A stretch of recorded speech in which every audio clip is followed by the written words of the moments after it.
The movie opens up in a church where a young girl named Sarah and her family hear a pastor saying God can even move mountains if the faith is strong. In the next scene, Sarah goes to watch her brother Danny's football match with her parents. Danny's girlfriend Cindy also joins them, although Danny's playing well.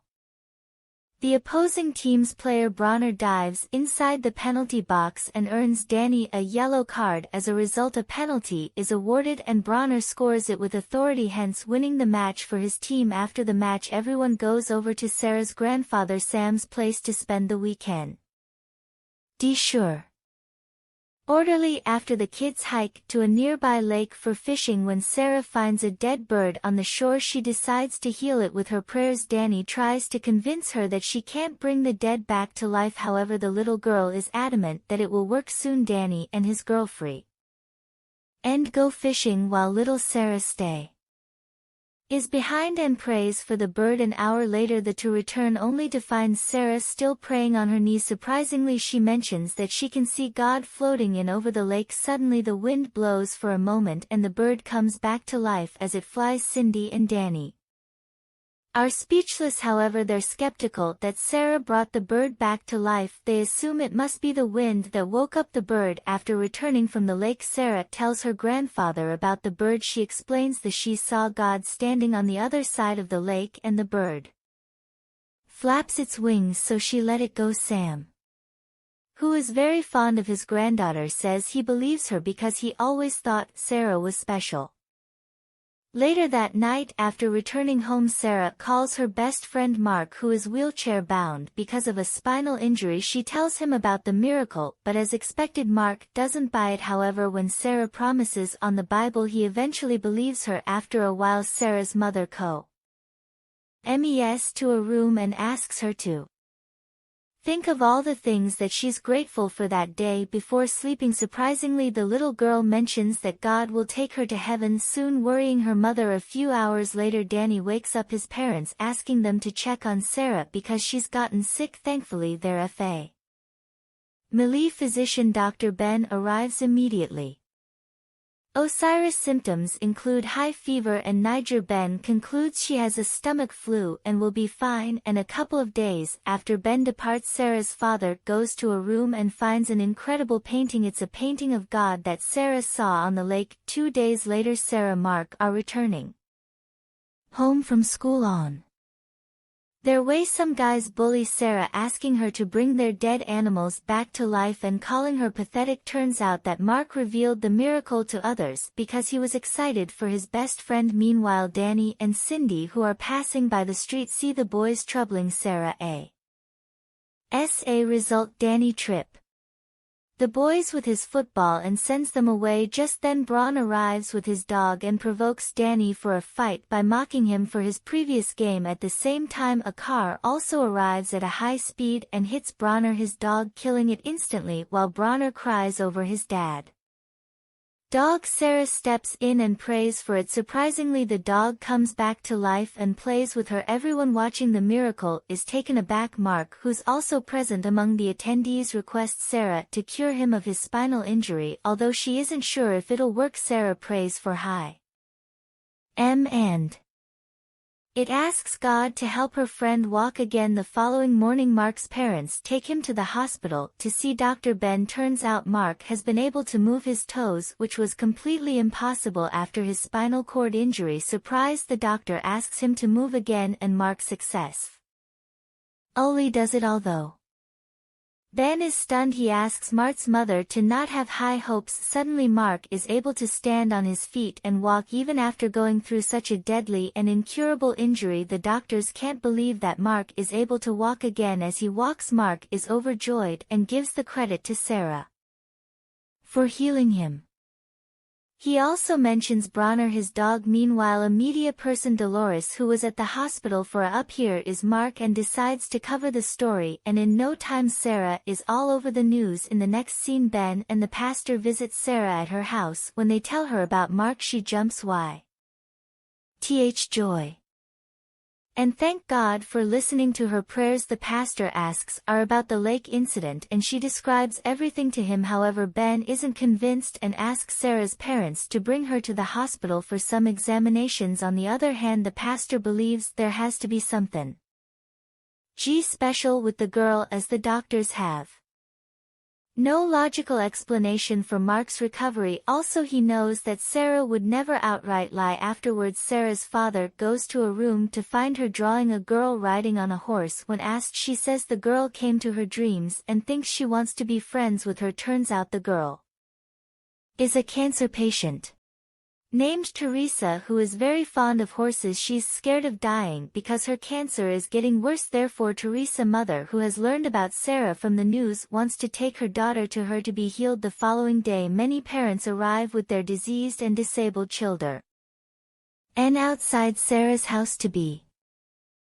cured. When Sarah's parents decide to send those people away, a kind Sarah asked them what they would do if she was sick and there was a possibility to help her with such miracles. Her parents fear because if she goes out and heals all those people, she will never get a chance to be a little girl anymore, because more people will come over and it will never stop. However, Sarah doesn't listen and goes outside. She notices Teresa and immediately remembers her from her dreams. Then she walks to her and holds her hand before praying. As soon as she completes her prayers, recess starts feeling better, as if she's been cured eventually. Sarah heals a blind girl, a crippled boy, and every other person waiting there to be cured. However, as she's about to get inside the house, she collapses of exhaustion. Wasting no time, her parents take her to Ben's clinic, where he runs some blood tests and schedules her for an MRI. Sarah's mother tells Ben that after she prayed for Mark, she couldn't get out of bed all day, and now after healing so many people at once, she got exhausted and collapsed. She can't believe how such miracles are possible. Just then, Ben and Sarah's parents are interrupted when a staff summons them outside, where the media people have surrounded the hospital. Every news channel is broadcasting Sarah and calling her a miracle worker. In order to avoid the media, Ben asks Sarah's parents to stay at Sam's house for a couple of days after her MRI. Thus they sneak her out from the back door and take Sarah to her grandfather's house at Sam's place. S.A. Ross' mother reveals everything that happened earlier. She's still stunned after she saw Sarah miraculously carrying the people. However, she also worries because ever since Sarah said she saw God, she's getting sicker every day. Just then she gets a call from the doctor and bursts into tears. In the next scene, Sam goes to the same lake where Sarah claims to have seen God. There he begs God to cure his granddaughter. He cries, asking God why he would make Sarah so perfect and then snatch her away from them. The following day, Ben and the past arrive at Sam's house to talk about Sarah. They send the little girl outside, but comes back and eavesdrops on the conversation. Soon the doctor reveals that Sarah has an inoperable brain tumor which might have been causing her hallucinations of God. When Sarah's mother inquires about all those she is cured, the doctor replies that it was some kind of mass hypnosis. Sarah, who's been hearing everything, is devastated when Ben tells her parents that she's going to die soon and there's no cure. As Sarah's mother breaks down, Sarah approaches her and asks her not to cry. The little girl tries to comfort her mother, saying she'll be with a safe and happy God when she goes to heaven. However, she wants to go back to the lake and ask God if he can delay her departure for a few years. As Sarah keeps on insisting, she gets dizzy and falls on the ground, hence the parents rush her to the hospital. Little later, after the little girl regains consciousness, Danny and Cindy leave the hospital and arrive at Sam's, where they find Teresa, Mark, their parents, and the pastor. Teresa tells everyone that when Sarah healed her last week, she saw a spiritual figure floating next to Sarah, holding out his hand to touch the children. She was tough. After she prayed for her, Teresa felt different and warm. For the first time in years, she felt healthy and knew right away that she had been cured. Since Sarah wanted to help people, Teresa believes it's time to pay her back and help her. After Teresa finishes speaking, Sam reveals that and the pastor have a pet land to fulfill Sarah's last wish to go to the lake, although doing so will make Sarah's parents, Dr. Ben, and everybody at the hospital unhappy. Sam wants to do it for his granddaughter. It's because the old man believes that the lake has magical powers. He is certain that Sarah knows something that no one else knows, which could.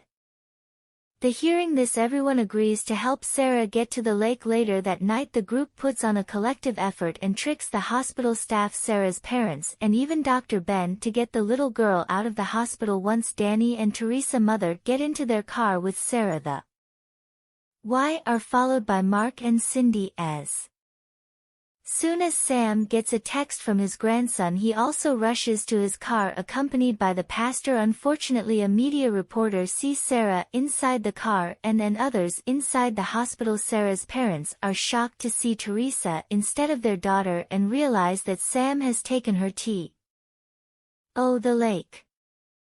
Thus they to start their car and drive away elsewhere. Some officers start following Danny and Sam due to them crossing the speed limit. Danny somehow manages to lose the police, but unfortunately a tree falls and blocks the road. With the storm and heavy rainfall, Danny can't carry his sister all the way to the lake. Just then Bronner comes to the rescue and offers to help. He mentions that he knows a shortcut and carries Sarah with him as he owes her for saving his dog. Danny and Bronner carry the little girl and turns and make their way to the lake. On the way a wolf snarls at them, but Bronner dogs and said away. Soon Danny and Bron arrive at the lake with Sarah and the former starts praying on behalf of his sister. Just then Sarah's parents, the media and several other people also arrive. Sarah's mother yells at Sam for bringing her daughter on such a stormy and rainy night. Sadly, amidst the motion, Sarah passes away, leaving everyone devastated. Suddenly a bright light swirls over the lake and God appears. Then Sarah's soul departs from her body and goes to God. Everyone is taken aback by what they just saw. Although they're devastated to see Sarah die, they're also somewhat relieved to see her holding God's hand. Following that, they take Sarah's body home and lay her down in the bed. Danny finds Sarah's drawing where she's holding God's hand and shows it to everyone. They realize that the little girl knew God was coming for. Shortly after, Danny finds another drawing in which Sarah is coming back from heaven. Seeing everyone becomes hopeful. And Danny start praying with all his heart. His prayers are eventually answered as Sarah gasps and suddenly comes back to life. She explains that she told God she wasn't ready to be in heaven yet, so he sent her back to take care of her family. Dr. Ben, who witnessed everything unfold, awed in front of his eyes, finally start believing in God's miracles. Afterwards Sarah goes outside and surprises the people who were lighting candles after her death, considering her as God's child. Everyone kneels down, however Sarah asks them to get up. She mentions that all must have faith in God and pray to him so that he'll help them. Not only that, she asks everyone to love their children and families, try to help one another and spread love. God will definitely help them because he loves everyone. The movie ends as the whole town visits the church and listens to the pastor with complete faith in God.